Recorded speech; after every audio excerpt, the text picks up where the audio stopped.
Good morning friends. आज हम पढ़ने वाले हैं टेंस का टॉपिक। जिसने अब तक टेंस का टॉपिक पढ़ा हुआ है तो उसके लिए अच्छी बात है। जिसने आज तक टेंस का टॉपिक नहीं पढ़ा तो उसके लिए और भी अच्छी बात है, क्योंकि इसको हम बेसिक से देखने वाले हैं। तो चलिए हमारे साथ टेंस कैसे पढ़ें। सुनाओ टेंस। टेंस क्या होता है? तो मैं बोलूंगा different use of verb according to time. अब ये तो डेफिनेशन होगी, अब इसको समझेंगे कैसे? तो इसके लिए मैं आपके लिए 3 एग्जांपल लेके आया हूं जो क्या दिखते हैं, एक जैसे दिखते हैं। तो पहला क्या है हमारे पास, राम प्लेज क्रिकेट की। राम क्या है भाई? क्रिकेट खेलता है। दूसरा क्या है, राम प्लेड क्रिकेट की। राम क्रिकेट खेलता था। तीसरा क्या है, राम विल प्ले क्रिकेट की। राम क्रिकेट खेलेगा। अब इनके अंदर डिफरेंस क्या है? यहाँ पे देखिए वर्ब की फर्स्ट फॉर्म का यूज किया गया है। जब यहाँ पे बात कर रहा है कि राम क्रिकेट खेलता है, प्रेजेंट की बात कर रहा है, तो हमने किस वर्ब का यूज किया? वर्ब की फर्स्ट फॉर्म का। यहाँ पे देखिए राम प्लेड, यहाँ पे वर्ब की कौन सी फॉर्म है? Second form. जब बात करता है राम क्रिकेट खेलता था, यानी कि पास्ट की बात कर रहा है ना, तो हमने कौन सी वर्ब का यूज किया? वर्ब की सेकंड फॉर्म का। यहाँ पे देखिए राम विल प्ले क्रिकेट की। राम क्रिकेट खेल लेगा, यानी कि फ्यूचर की बात कर रहा है। फ्यूचर की बात कर रहा है तो यहाँ पे मॉडल प्लस वर्ब की फर्स्ट फॉर्म का जो है यहाँ पे यूज किया गया।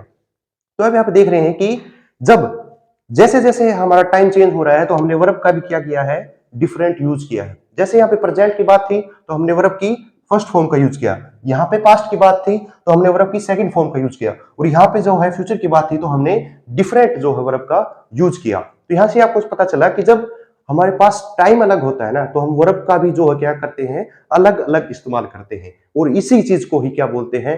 टेंस बोलते हैं। सो आई होप कि आपको डेफिनेशन समझ में आई होगी। अब इसके जो टाइप्स हैं उसको हम नेक्स्ट स्लाइड में करेंगे। सुनाओ टेंस कितने टाइप के होते हैं? तो उससे पहले मैं बात करूं कि टाइम कितने प्रकार का होता है। तो टाइम होता है 3 प्रकार का, प्रेजेंट, पास्ट और फ्यूचर। प्रेजेंट जो अभी हमारा चल रहा है, पास्ट जो हमारा बीत चुका, और फ्यूचर जो हमारा आएगा। उसी प्रकार जो टेंस होते हैं वो कितने प्रकार के होते हैं? 4 प्रकार के। सबसे पहले मैं बात करूं इंडेफिनिट की। इसके अंदर जो भी एक्शन होगा, जो कार्य होगा, वो क्या होगा? चल रहा होगा या फिर खत्म हो चुका होगा। हमें पता नहीं कि वो खत्म हो गया या फिर चल रहा है। इंडेफिनेट है, डेफिनेट नहीं है, किसके बारे में बता नहीं सकते। दूसरा हमारे पास आता है कंटिन्यूअस। इसके अंदर जो भी एक्शन होगा वो उस समय पे चल रहा होगा। जैसे मैं बात करूं, मैं आपको पढ़ा रहा हूं, ये कैसा एक्शन है? कंटिन्यूअस। उसके अलावा बात करूं, मैं खाना खा रहा हूं, मैं खेल रहा हूं, मैं डांस कर रहा हूं, मैं टीवी देख रहा हूं, सारे के सारे किसके अंदर आएंगे? कंटिन्यूअस के अंदर, क्योंकि एक्शन उस समय पे चल रहे होते हैं। उसके बाद तो थर्ड नंबर पे आता है हमारे पास परफेक्ट। परफेक्ट के अंदर जो भी एक्शन होगा, जो काम होगा, वो क्या हो चुका होगा? कंप्लीट हो चुका होगा। जैसे मैं बात करूं, मैं आपको पढ़ा चुका हूं, मैं अपनी क्लास ले चुका हूं, मैं अपना कार्य पूरा कर चुका हूं।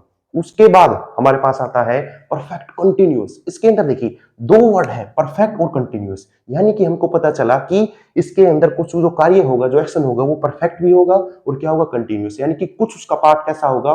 पूरा भी हो चुका होगा और कुछ क्या आ रहा होगा? चल भी रहा होगा। जैसे कि मैं बात करूं, एग्जाम्पल देखिए, जैसे मजदूर सुबह से काम कर रहा है। मैं ये बात बोल रहा हूं दोपहर के अंदर, मजदूर सुबह से काम कर रहा है। अब वो सुबह से काम कर रहा है, दोपहर होगी, तो उसका कुछ पार्ट तो पूरा हो गया, यानी कि परफेक्ट के अंदर आएगा। लेकिन वो शाम तक काम भी करेगा और काम अभी भी कर रहा है, तो किसके अंदर आएगा? कंटिन्यूअस के अंदर। तो यहाँ पे कुछ पार्ट उसका पूरा भी है और कुछ अभी पूरा होना बाकी भी है, यानी कि चल रहा है। तो इसी सेंटेंस को, ऐसे एक्शन को हम क्या किसके अंदर इंक्लूड करेंगे? परफेक्ट कंटिन्यूअस के अंदर। और हमेशा याद रखेंगे, जो हमारा परफेक्ट होता है उसके अंदर हमेशा वर्ब की थर्ड फॉर्म का यूज करते हैं ऐसे एक्शन को दिखाने के लिए जो क्या हो चुके हैं?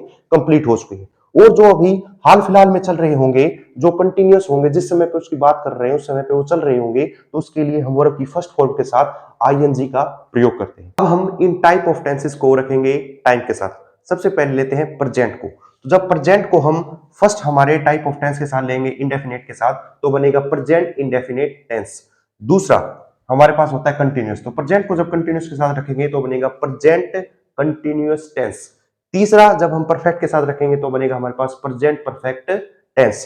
फोर्थ नंबर पे रखेंगे जब हम परफेक्ट कंटिन्यूअस के साथ, तो बनेगा हमारा प्रेजेंट परफेक्ट कंटिन्यूअस। इस प्रकार प्रेजेंट के चारों टेंस कंप्लीट होते हैं। उसके बाद जब हम टाइम उठाएंगे पास्ट को, तो पास्ट को हम पहले टाइप ऑफ टेंस के साथ रखेंगे इंडेफिनिट के साथ, तो बनेगा पास्ट इंडेफिनिट टेंस।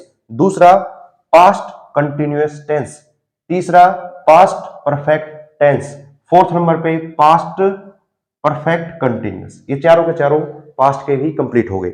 उसके बाद जब हमारे बात आई फ्यूचर के टाइम की, इनको हम टाइप ऑफ टेंसेस के साथ रखेंगे।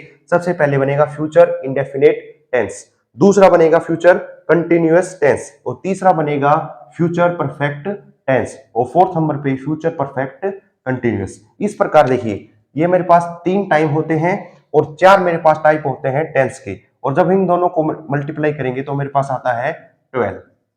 इसीलिए जो टेंसेस की संख्या होती है वो कितनी होती है? 12 होती है।